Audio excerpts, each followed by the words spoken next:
Hello students, tradition of students support में आपका स्वागत है।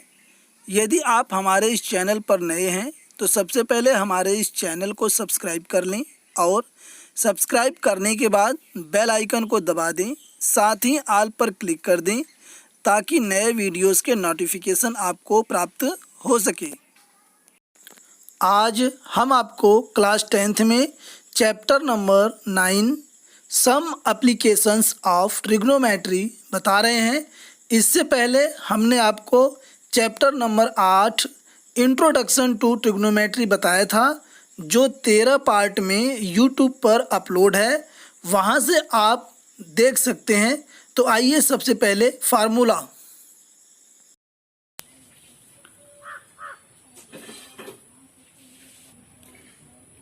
फार्मूला उन्नयन कोण एंगल ऑफ एलिवेशन किसी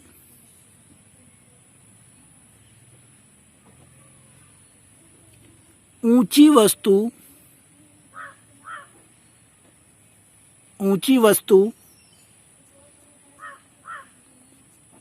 को देखने के लिए प्रेक्षक की दृष्टि क्षैतिज रेखा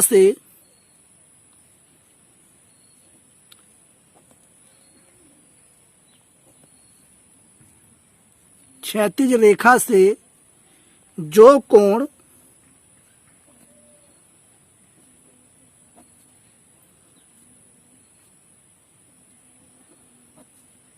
बनाती है उसे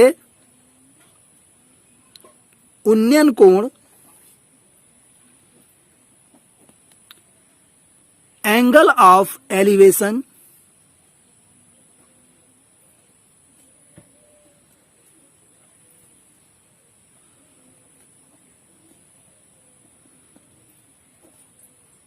कहते हैं।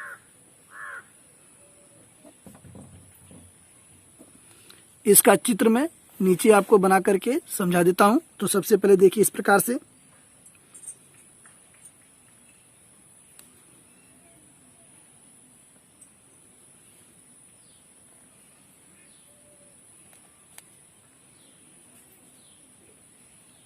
ये समकोण त्रिभुज है और यहाँ पे जो है, यहाँ से जो है देखा जाएगा, ये यहाँ पे दृष्टि है, दृष्टि रेखा है, ये यहाँ पे आंख है ये, तो इसे हम यहां लिख देंगे दृष्टि रेखा।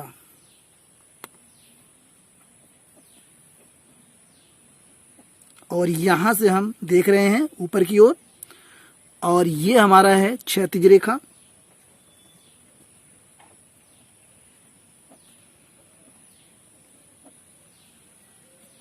और यहां ये वस्तु है कोई, यानी कि यहां से हम वस्तु को देख रहे हैं और ये हमारी दृष्टि रेखा है और ये क्षैतिज रेखा। तो जो कोण बनता है वो यहां बनता है और इसे हम कहते हैं उन्नयन कोण। इसे हम कहते हैं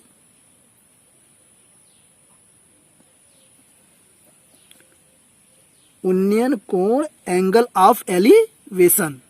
तो यहाँ पे ये क्लियर हो गया है कि उन्नयन कोण एंगल ऑफ एलिवेशन किसी ऊंची वस्तु को देखने के लिए, यानी ये वस्तु यहाँ है तो ये हम यहाँ से देखेंगे तो ये ऊपर है यानी ऊंचाई पर है, तो किसी ऊंची वस्तु को देखने के लिए प्रेक्षक की दृष्टि यानी आंख है, क्षैतिज रेखा से जो कोण बनाती है उसे उन्नयन कोण कहते हैं। अब यहाँ पे फार्मूला नंबर 2 अवनमन कोण एंगल ऑफ डिप्रेशन। तो इसमें है किसी नीची वस्तु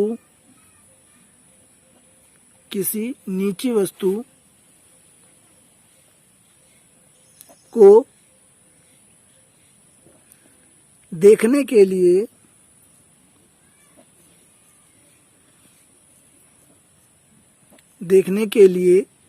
प्रेक्षक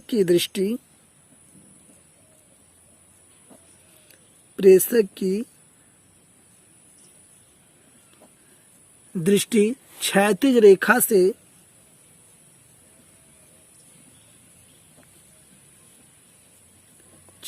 रेखा से जितनी नीचे झुकती है उस कोण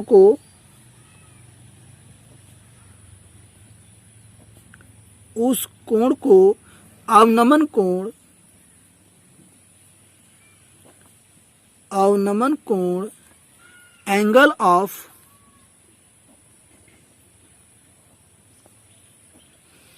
डिप्रेशन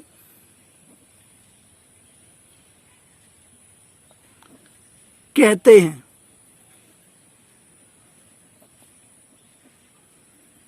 अब इसका फिगर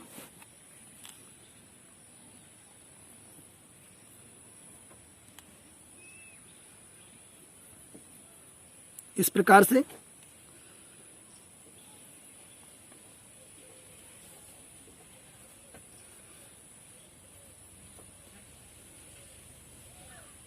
ऐसे।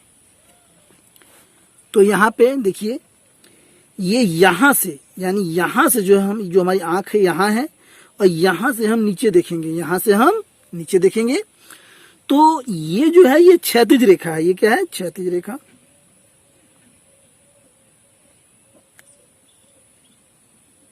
क्षैतिज रेखा।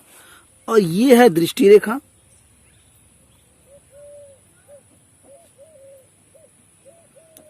दृष्टि रेखा। तो यहाँ पे एक खास बात है कि जो हमारा कोण बनेगा वो यहाँ बनेगा, और इसे हम कहते हैं अवनमन कोण।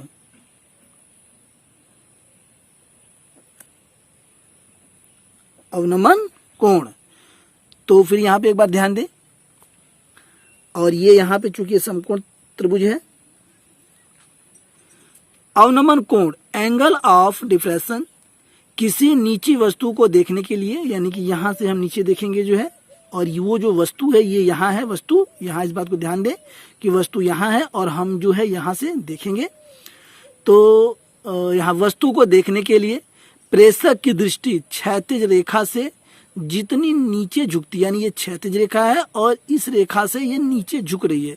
मान लीजिए हम यहाँ खड़े हैं तो हम एकदम सीधा जब देखेंगे तो हमारी क्षैतिज रेखा एकदम सीधी रेखा होगी, और जब हम आँख को नीचे जब करेंगे तो आँख की जो हमारी दृष्टि रेखा है वो झुकेगी, और झुक करके यहाँ वस्तु पर आएगी। तो ये जो कोण बनता है क्षैतिज रेखा और ये जो झुकती है दृष्टि रेखा, इसके बीच का जो कोण होता है वह अवनमन कोण होता है। यही इसमें कहा गया है। उस कोण को अवनमन कोण एंगल ऑफ डिप्रेशन कहते हैं। इसमें एक खास बात आपको और हम बताते चले अंत में जो है फार्मूले में, चूंकि ध्यान दें कि जो कोण यहाँ बनता है वही कोण यहाँ भी सेम होता है। दोनों का जो मान होता है वह बराबर होता है। मान लीजिए ये 30 डिग्री का कोण है तो ये भी 30 डिग्री का कोण होगा, चूंकि ये इनको हम कहते हैं एकांतर कोण। कौन सा कोण कहते हैं?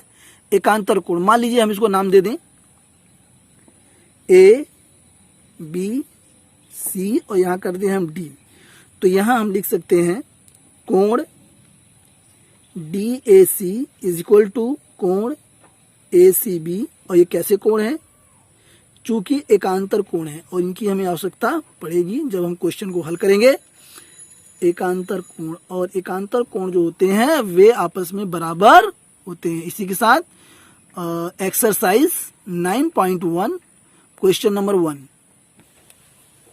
क्वेश्चन नंबर 1, सर्कस का एक कलाकार एक 20 मीटर लंबी डोर पर चढ़ रहा है जो अच्छी तरह से तनी हुई है और भूमि पर सीधे लगे खंभे के शिखर से बंधा हुआ है।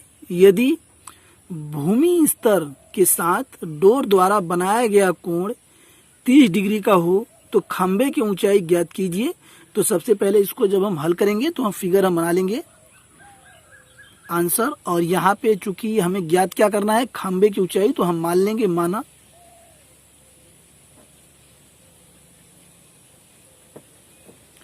खंभे की ऊंचाई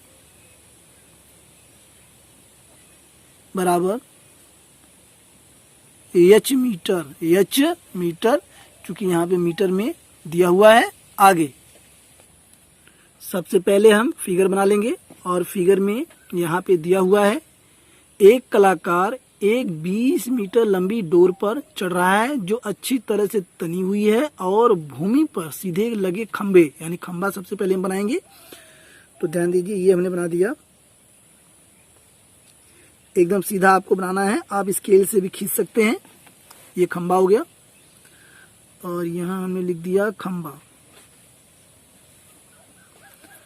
आगे चूंकि यहाँ पे ये कह रहा है कि एक कलाकार एक 20 मीटर लंबी डोर पर चढ़ रहा है, आगे इसमें कह रहा है कि जो अच्छी तरह से तनी हुई है और भूमि पर सीधे लगे खंभे के शिखर से बंधा हुआ है। यदि भूमि स्तर के साथ डोर द्वारा बनाया गया कोण, यानी कि भूमि का जो स्तर है वो कहीं यहाँ पे है और इस प्रकार जो है डोर जो है ये तनी हुई है। तो ये हमने बना लिया भूमि स्तर इस प्रकार से, और ये हमने जो है इस प्रकार से हमने जो है इसको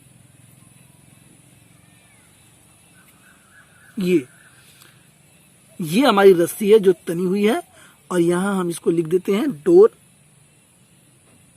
यानी कि रस्सी। चूंकि यहाँ पे डोर शब्द का प्रयोग किया गया है तो डोर को हम रस्सी कहते हैं, डोरी।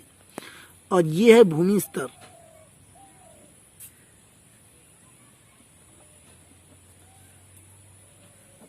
भूमि स्तर। आगे चूंकि हमने खंबे की जो ऊंचाई है उसको हमने ये माना था। आगे इसमें कह रहा है खंबे के शिखर से बंधा हुआ है यदि भूमि स्तर के साथ डोर द्वारा बनाया गया कोण, यानी ये भूमि स्तर है और ये डोर है, इन दोनों के द्वारा बनाया गया कोण 30 डिग्री का हो तो खंबे की ऊंचाई ज्ञात कीजिए। तो ये जो कोण यहाँ बन रहा है ये 30 डिग्री का ये कोण है। और चूंकि ये जो खंबा होता है जमीन पर, भूमि पर एकदम सीधा स्ट्रेट खड़ा होता है, यानी भूमि और ये खंबा दोनों जो है 90 डिग्री के कोण ये बनाते हैं, यानी कि ये बन गया समकोण त्रिभुज। और इसको हम एक नाम दे देंगे और नाम हमने दिया है ए बी और ये सी। तो ये बन गया हमारा समकोण त्रिभुज एबीसी। अब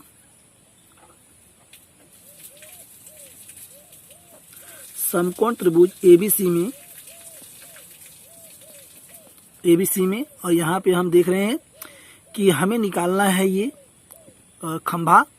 और इसमें एक बात खास इसमें और है कि इसमें प्रश्न में दिया गया है कि एक कलाकार एक 20 मीटर लंबी डोर, यानी कि जो डोरी है, जो रस्सी है, उसकी जो लंबाई है वो 20 मीटर है। तो यहाँ पर ये 20 मीटर तो हमें निकालना है खंबे की ऊंचाई। तो हमें ये देखना होगा सबसे पहले कि हमारे जो त्रिकोणमितीय अनुपात हैं, और त्रिकोणमितीय अनुपात हमारे पास 6 हैं, साइन है, कॉस है, टेन है, कॉट है और इसी प्रकार से जो है सेक है, कोसेक है। 6 त्रिकोणमितीय अनुपात हैं और इनमें से हमें देखना होगा कि किस त्रिकोणमितीय अनुपात का कॉम्बिनेशन बन रहा है। कॉम्बिनेशन से हमारा तात्पर्य ये है कि चूंकि देखिए हमें यहाँ पे दिया हुआ है कर्ण, ये समकोण त्रिभुज है, कर्ण यहाँ पे दिया हुआ है और ये लंब हमें निकालना है। तो हमें ये कॉम्बिनेशन बनाना होगा कि लंब और कर्ण का अनुपात किसके साथ में है। तो हमें देखते हैं कि साइन थीटा, यदि हम साइन 30 करते हैं तो लंब बटे कर्ण जो है ये बैठ जाता है। तो यहाँ हम इसको लिखेंगे साइन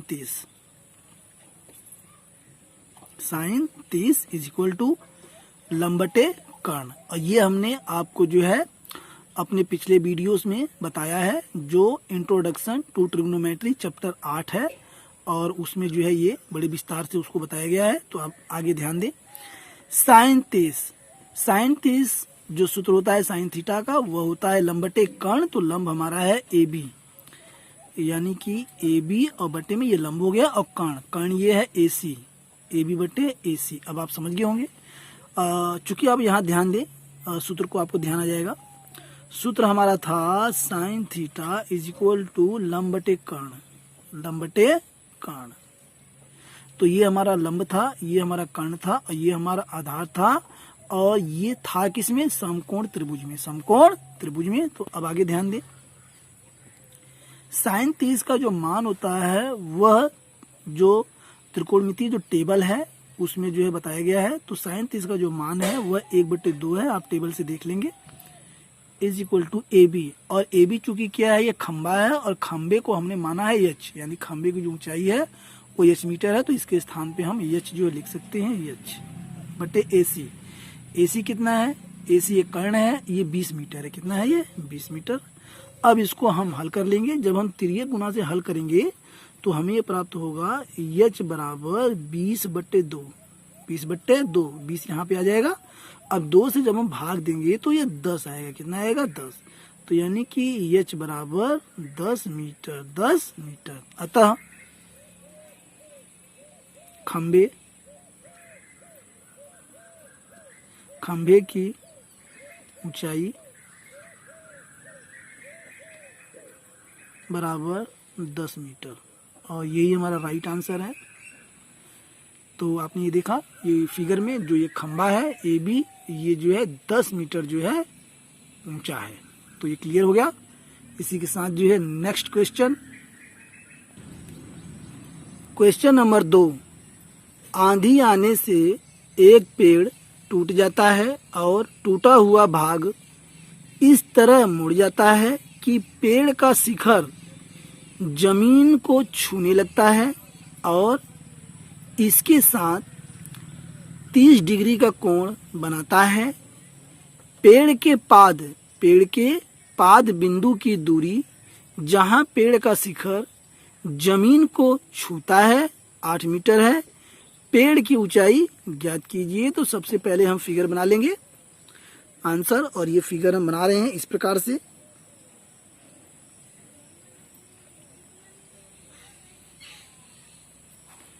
ये हमारा पेड़ है, ये हमारा पेड़ है, यहाँ हम लिख देते हैं पेड़, और ये आंधी मान लीजिए आ गई, और ये बीच में से ये यहाँ से जो है ये पेड़ टूट गया, और टूट करके थोड़ा सा ये लगा हुआ है, और टूट करके ये सीधा जो है ये ऊपर से आके गिर गया जमीन पे, और ये यहाँ गिरा जो है, ये देखिए इस प्रकार से यहाँ। तो इसको हम ऐसे मिला देते हैं इस प्रकार से। और यहाँ पे प्रश्न देखिए, आंधी आने से एक पेड़ टूट जाता है और टूटा हुआ भाग, यानी ये जो भाग है ये भाग दोनों बराबर हैं। ये हमने बराबर आपको बता दिया है कि जितना ये ऊपर से टूटा था, ये टूटा हुआ भाग ये जमीन पर आकर लगा हुआ है। एक खास बात यहाँ पे छूने लगता है और इसके साथ 30 डिग्री का कोण बनाता है। फिर एक बार ध्यान दें, और टूटा हुआ भाग इस तरह मुड़ जाता है कि पेड़ का शिखर जमीन को छूने लगता है। ये जमीन आ गई जो है, जमीन को छूने लगता है और इसके साथ 30 डिग्री का कोण बनाता है। तो हम ये जमीन को ऐसे कर देते हैं सीधा जो है ये इस प्रकार से, और ये जमीन, और ये 30 डिग्री का कोण जो है बनाने लगता है, और ये इस प्रकार से, चूंकि ये सीधा था, ये 90 डिग्री कोण यहाँ पे है। आगे कोण बनाता है। पेड़ के पाद बिंदु की दूरी, पेड़ के पाद बिंदु माने होता है एकदम नीचे पाद बिंदु की दूरी जहां पेड़ का शिखर जमीन को छूता है, यानी ये पेड़ का शिखर जमीन को छूता है, ये पाद बिंदु, ये पेड़ का शिखर जमीन को छूता है 8 मीटर, यानी ये जो यहां से यहां तक की दूरी है वह कितनी है 8 मीटर। कितनी है ये 8 मीटर। आगे पेड़ की ऊंचाई ज्ञात कीजिए। तो ये पूरी पेड़ की ऊंचाई जो हमें ज्ञात करना है, इसे हम जो है नाम दे देंगे ए बी सी और ये डी, इस प्रकार से। तो हमें यहाँ पे लिखना होगा, माना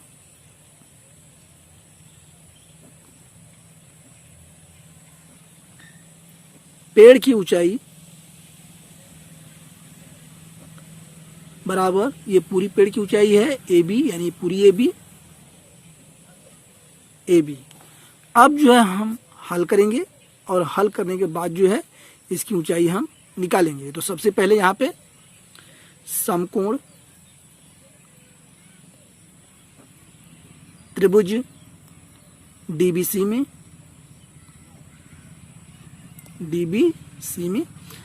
अब चूंकि हमें ये निकालना है, यानी कि बीसी में निकालना है, और बीसी यानी कि लंब और आधार का कॉम्बिनेशन है, यानी हम tan 30 इसमें लगा सकते हैं। तो tan 30 चूंकि टेन थीटा का जो सूत्र होता है वह होता है लंब बटे आधार, लंब बटे आधार। तो इसी के साथ टेन 30, तो लंब हमारा हो गया है BC और आधार हमारा हो गया है BD। ये देखिए BD और ये है BC, लंब लंब बटे आधार, चूंकि tan theta is equal to लंब बटे आधार, लंब बटे आधार हो गया ये।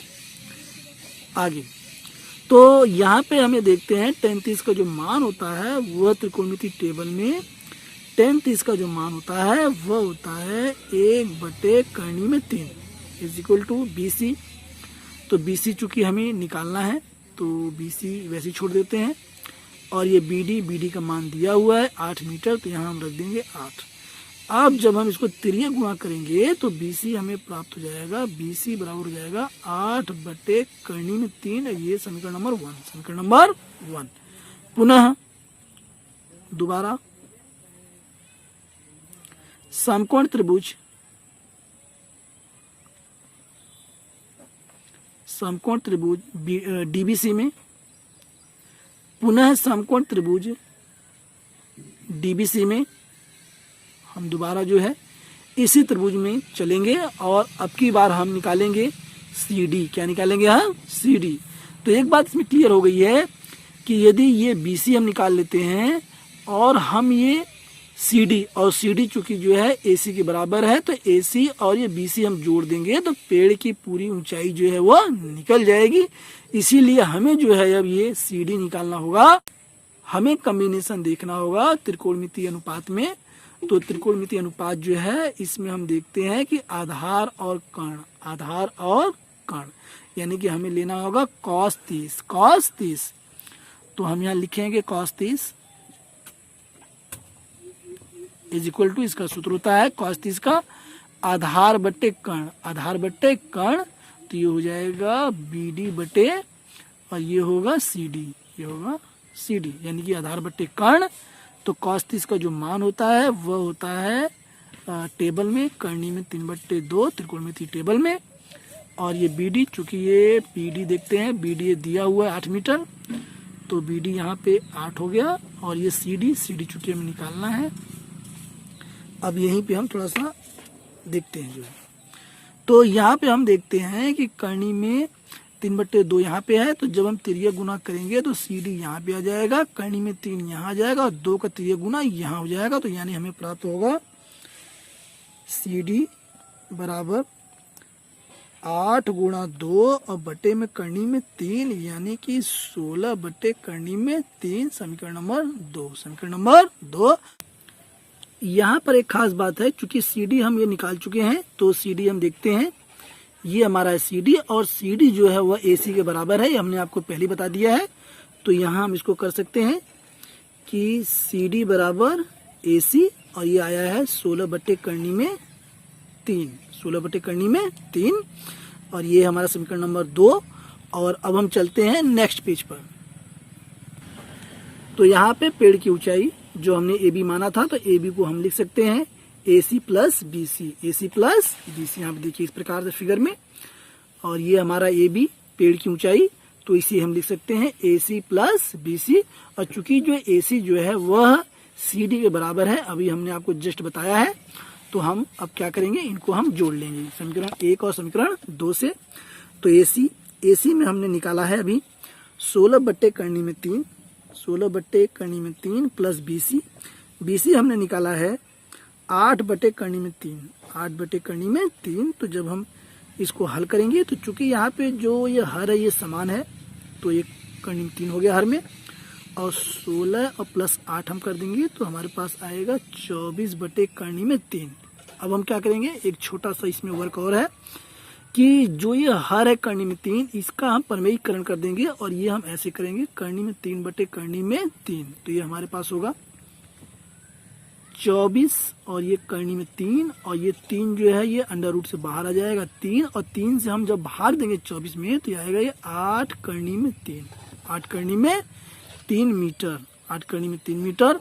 और ये पेड़ जो है, जो पेड़ की ऊंचाई पूरी थी वह जो है 8 करनी में 3 मीटर थी, यानी कि 8 करनी में 3 मीटर पेड़ की ऊंचाई है, और यही हमारा आंसर है। इसी के साथ जो है नेक्स्ट क्वेश्चन नंबर 3, एक ठेकेदार बच्चों को खेलने के लिए पार्क में 2 फिसल पट्टी लगाना चाहती है। 5 वर्ष से कम उम्र के बच्चों के लिए वह एक ऐसी फिसल पट्टी लगाना चाहती है जिसका शिखर 1.5 मीटर की ऊंचाई पर हो और भूमि के साथ 30 डिग्री के कोण पर झुका हो, जबकि इससे अधिक उम्र के बच्चों के लिए वह 3 मीटर की ऊंचाई पर एक अधिक ढाल की फिसल पट्टी लगाना चाहती है जो भूमि के साथ 60 डिग्री का कोण बनाती हो।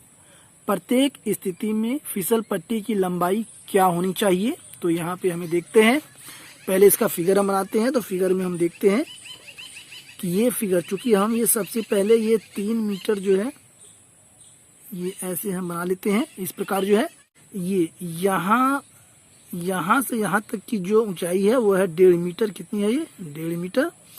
और ये छोटे बच्चों के लिए फिसल पट्टी हमने यहाँ बना दी है, जो ये प्रश्न में कहा गया है कि 5 वर्ष से कम बच्चों के लिए है। तो ये देखिए इस प्रकार से ये, और ये यहाँ पे कह रहा है कि ये जो है ये फिसल पट्टी है कि बच्चे यहाँ से चढ़ेंगे और यहाँ बैठेंगे और फिसल करके नीचे आ जाएंगे। अक्सर करके आपने पार्कों में ये देखा होगा।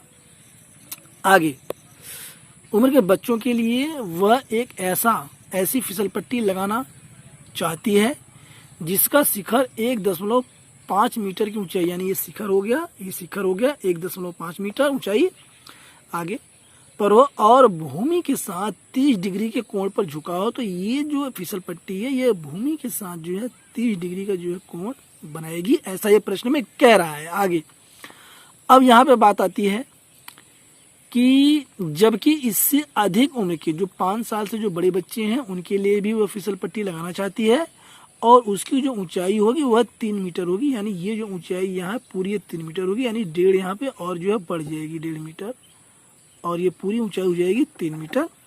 तो इनके लिए भी फिसल पट्टी वो लगाना चाहती है और इसमें वो कह रहा है प्रश्न में कि एक अधिक ढाल की फिसल पट्टी लगाना चाहती है जो भूमि के साथ 60 डिग्री का कोण बनाती है, यानी ये जो फिसल पट्टी यहाँ पे बनेगी इस तरफ, ये जो है 60 डिग्री का जो है कोण बनाएगी।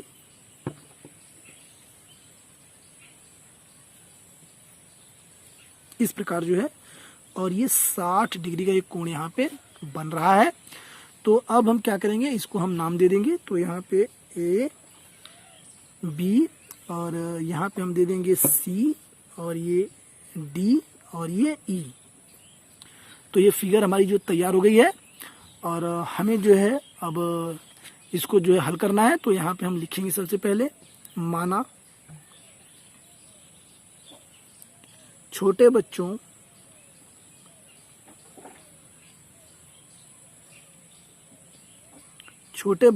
के लिए फिसल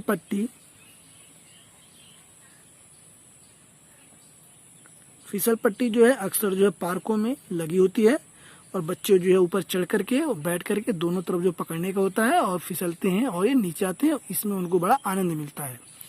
तो छोटे बच्चों के लिए फिसल पट्टी हमने माना ये है DE बराबर DE तथा बड़े बच्चों के लिए 5 उम्र से ज्यादा बड़े बच्चों के लिए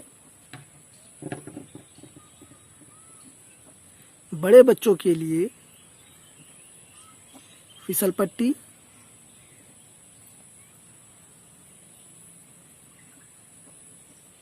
पट्टी और यहाँ पे ये कहा गया है प्रश्न में फिसल पट्टी की लंबाई। तो यहाँ पे फिसल पट्टी की लंबाई हम आपको बता रहे हैं। तो छोटे बच्चों के लिए फिसल पट्टी की लंबाई जो है DE हमने माना है और तथा बड़े बच्चों के लिए फिसल पट्टी की लंबाई और उसे हमने माना है, यहाँ पे हम लिख देते हैं लंबाई, फिसल पट्टी की लंबाई, और ये भी जो है लंबाई है, इस बात को आप ध्यान रखिए जो है लंबाई। और ये है AC, ये है AC। अब हम क्या करेंगे, समकोण त्रिभुज, चूंकि ये जो है ये ए बी सी ये भी समकोण त्रिभुज है और ये डी बी सी ये भी समकोण त्रिभुज है। तो यहाँ पे हम अब इसको हल करेंगे। समकोण त्रिभुज,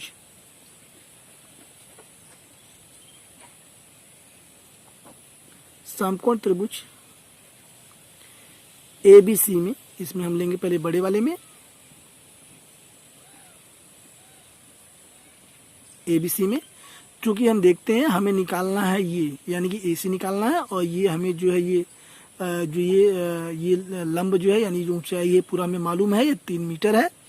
तो यानी कि लंब और कर्ण का कॉम्बिनेशन जो है वो साइन में आता है, जो त्रिकोणमितीय अनुपात है साइन। तो इसे हम लिखेंगे साइन 60। इस बात को आप ध्यान दें, मैं बार बार आपको प्रयास कर रहा हूँ बताने का। साइन 60 जो होता है वो होता है लंब बटे कर्ण, और लंब हमारा है ए बी फिगर में और कर्ण हमारा है ए सी। तो यहाँ पे साइन 60 का जो त्रिकोणमिति टेबल में जो मान होता है वह होता है कर्णी में 3/2। और चूंकि हम देखते हैं ए बी, तो ए बी हमारा डेढ़ है यानी कि ये 3 मीटर पहले हमको प्रश्न में दिया हुआ है। तो ए बी के स्थान पे हो गया 3 और ये हो गया ए सी, यानी ए सी हमें निकालना है। तो हम क्या करेंगे, ए सी का 3 गुना हम यहाँ कर देंगे, 2 यहाँ हो जाएगा, कर्णी में 3 नीचे आ जाएगा। तो इसे हम लिख सकते हैं ए सी बराबर 3 गुणा 2 बटे कर्णी में 3। अब हम क्या करेंगे, कर्णी में 3 का हम परिमीकरण कर देंगे। तो ए सी बराबर 3 गुणा 2 और बटे में आ जाएगा कर्णी में 3 गुणा कर्णी में 3 बटे कर्णी में 3। तो हम क्या देखते हैं कि ये 3 गुणा 2 और ये कर्णी में 3 पीछे, बटे में ये अंडर रूट में से 3 बाहर आ जाएगा और 3 से 3 ये कट जाएगा। तो हमें यहाँ पे प्राप्त होगा 2 कर्णी में 3। तो AC यानी कि AC हमारी निकल गई है। बड़े बच्चों के लिए जो फिसल पट्टी बनानी है उसकी जो लंबाई है वह 2 कर्णी में 3 मीटर ये जो है आ चुकी है। अब हम देखते हैं छोटे बच्चों के लिए, और हम त्रिभुज लेंगे DBC में। पुनः यहीं पे हम करते हैं इसको भी हल जो है। पुनः त्रिभुज, समकोण त्रिभुज, समकोण त्रिभुज ये है DBC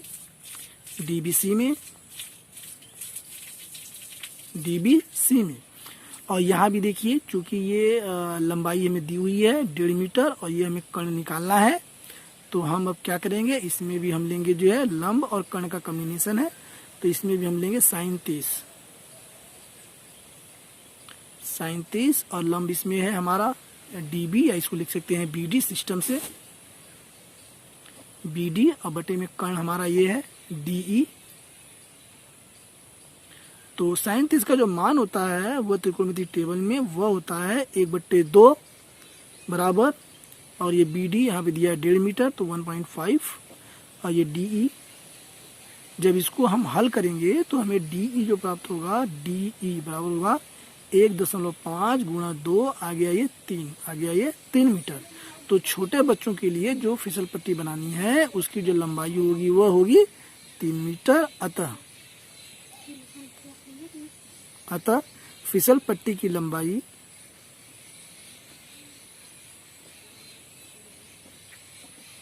फिसल पट्टी की लंबाई 3 मीटर और 3 मीटर और 2 कर्णी में 3 मीटर, 2 कर्णी में 3 मीटर है। और यही हमारा जो है राइट आंसर है। इसी के साथ जो है नेक्स्ट क्वेश्चन, क्वेश्चन नंबर 4, भूमि के एक बिंदु से जो मीनार के पाद बिंदु से 30 मीटर की दूरी पर है, मीनार के शिखर का उन्नयन कोण 30 डिग्री है, मीनार की ऊंचाई ज्ञात कीजिए। तो सबसे पहले हम क्या करेंगे कि हम सबसे पहले फिगर बना लेंगे जो है, और फिगर बना लेंगे तो हमें जो है क्वेश्चन हल करने में सुविधा होगी। तो यहाँ पे कहा गया मीनार, तो मीनार चूंकि स्ट्रेट होती है, सीधी होती है, और ये मीनार जो है हमारी ये बन गई। इस प्रकार से हम मीनार बनाएंगे, जो है स्केल से, हमने हाथ से बनाया है। और यहाँ पे कह रहा है कि भूमि के एक बिंदु से जो मीनार के पाद बिंदु से 30 मीटर की दूरी पर है, यानी कि भूमि यानी जमीन है, इसका एक पाद बिंदु है, मान लीजिए यहाँ है, और इसको हम जब मिलाएंगे तो ये जो दूरी है ये है 30 मीटर। कितनी है ये? 30 मीटर, ऐसा ही कह रहा है। मीनार के शिखर का उन्नयन कोण, यानी कि जब हम इसको मिलाएंगे, ये जो शिखर मीनार का है, इस प्रकार जब हम मिलाएंगे ऐसे, तो ये जो उन्नयन कोण है यहाँ पे, ये जो है 30 डिग्री का बनेगा, ऐसा ये कह रहा है प्रश्न में। तो ये हो गया 30 डिग्री, 30 डिग्री।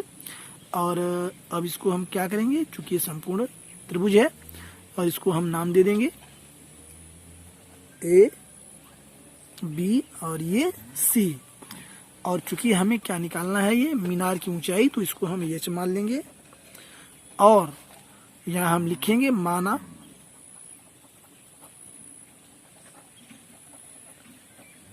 मीनार की ऊंचाई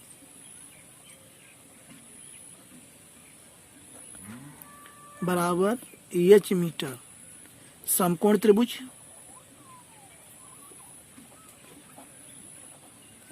एबीसी में, और यहाँ पे चूंकि हमें देख रहे हैं लंब और ये आधार का कॉम्बिनेशन है, इसलिए हम त्रिकोणमितीय अनुपातों में tan थीटा को हम लेंगे। तो यहाँ पे होगा tan 30, थीटा के स्थान पे यहाँ पे 30 डिग्री है, tan 30 बराबर लंब हमारा है AB बटे BC। तो tan 30 का जो मान होता है वह त्रिकोणमितीय सारणी में वह होता है 1/3 इज इक्वल टू AB चूंकि यहाँ पे हमने इसको H माना है, तो यहाँ हम इसको H लिख देंगे। और BC चूंकि यहाँ पे दिया हुआ है 30 मीटर दूरी है ये, तो यहाँ पे हम 30 लिख देंगे। आगे इसको जब हम हल करेंगे तो 3 गुना में ये यहाँ आ जाएगा, तो हम ये प्राप्त होगा, हम इसको यही कर देते हैं। तो ये होगा H बराबर 30/3। अब हम करनी में 3 का जब हम परिमेयीकरण करेंगे तो ये हो जाएगा करनी में 3/3, और ये 30 करनी में 3 बटे में ये जो है ऐसे हो जाएगा अंडर रूट में 3 गुना 3। आगे ये 30 करनी में 3, और ये 3 जो है अंडर रूट से बाहर आएगा, और जब हम 3 से 30 काटेंगे तो यहाँ में 10 बचेगा, यानी ये 10 करनी में 3 मीटर। तो ये क्लियर हो गया। तो यहाँ पे अतः मीनार की ऊंचाई बराबर 10 करनी में 3 मीटर है, और यही हमारा जो है राइट आंसर है। इसी के साथ जो नेक्स्ट क्वेश्चन नंबर 5, भूमि से 60 मीटर की ऊंचाई पर एक पतंग उड़ रही है। पतंग में लगी डोरी को अस्थायी रूप से भूमि के एक बिंदु से बांध दिया गया है। भूमि के साथ डोरी का झुकाव 60 डिग्री है। यह मानकर कि डोरी में कोई ढील नहीं है, डोरी की लंबाई ज्ञात कीजिए। तो आइए आंसर, और इसका फिगर जब हम बनाएंगे तो चूंकि हम देख रहे हैं कि पतंग यहाँ ऊंचाई पे उड़ रही है, और पतंग से जब ये यहाँ देखा जाएगा तो नीचे ये जमीन, इस प्रकार ये पतंग यहाँ पे उड़ रही है ऊंचाई पे, पतंग उसकी जो रस्सी है, जो डोरी है, उसको भूमि के एक बिंदु से बांध दिया गया है। तो वो बिंदु जो है ये यहाँ पर है, और ये जो है रस्सी इस प्रकार से जो है, और इसको हम मिला देंगे तो हमारा ये त्रिभुज बन गया। और यहाँ पे प्रश्न में ये कहा गया है भूमि से 60 मीटर की ऊंचाई पर एक पतंग उड़ रही है, यानी ये जो ऊंचाई है ये 60 मीटर है। कितनी है ये? 60 मीटर। आगे पतंग में लगी डोरी को अस्थायी रूप से भूमि के साथ बिंदु से बांध दिया गया है। ये तो क्लियर हो गया, बांध दिया गया है। भूमि के साथ डोरी का झुकाव 60 डिग्री, यानी जो भूमि है ये भूमि है, और ये इसका बिंदु है, और ये डोरी है, इसका जो झुकाव है ये जो है 60 डिग्री का है। तो यहाँ पर जो है ये 60 डिग्री का कोण जो है ये बनेगा। आगे 60 डिग्री है। यह मान करके डोरी जो है पूरी तनी हुई है, इसमें कहीं ढील नहीं है। तो हमें क्या करना है, डोरी की हमें लंबाई जो है ज्ञात करना है। तो यहाँ इसको हम नाम दे देंगे ए, बी और ये सी। तो हमें यहाँ लिखना होगा माना, और यहाँ पे कह रहा है डोरी की लंबाई माना, डोरी की लंबाई, और ये डोरी की लंबाई है ये AC बराबर, और ये क्वेश्चन मार्क, यानी हमें AC ये निकालना है। यही जो है डोरी की लंबाई है। और यहाँ पे हम लेंगे समकोण त्रिभुज ABC में,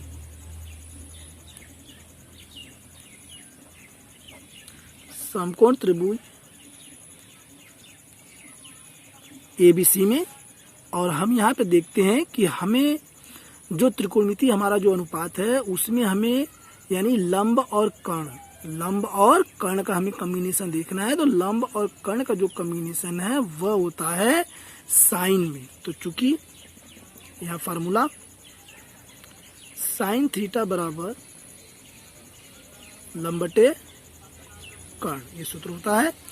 और इसी सूत्र को फॉलो करेगा ये। यहाँ हम लिखेंगे साइन 60 डिग्री, साइन 60 बराबर लंब कितना है ये AB बटे, और ये कर्ण कितना है AC। तो साइन 60 हो गया AB बटे AC। अब इसको हम हल करेंगे। तो चूंकि साइन 60 का जो मान होता है वह त्रिकोणमितीय टेबल में कर्णी में 3/2 दिया गया है, उसको आप देख सकते हैं बुक में, कर्णी 3/2। और AB चूंकि ये यहाँ पे है और ये दिया हुआ है 60 मीटर, तो यहाँ हो जाएगा 60 बटे में AC, और AC हमें जो है निकालना है, और यही जो है डोरी की लंबाई है AC। अब हम क्या करेंगे, इसको हम हल कर लेंगे। जब इसको हम हल करेंगे तो आइए यही देखते हैं।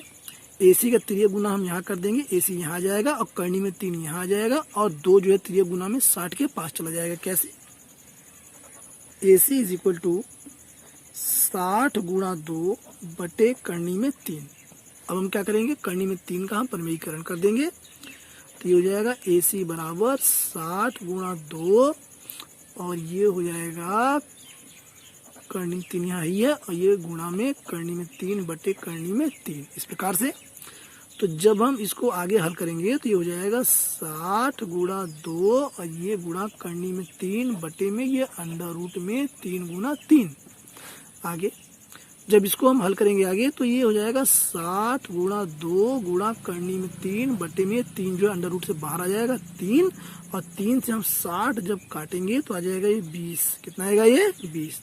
जब इसको हम गुणा करेंगे तो 20 दूना 40, और 40 कर्णी में 3 मीटर, 40 कर्णी में 3 मीटर, और यही हमारा राइट आंसर है। यहाँ हम लिखेंगे अतः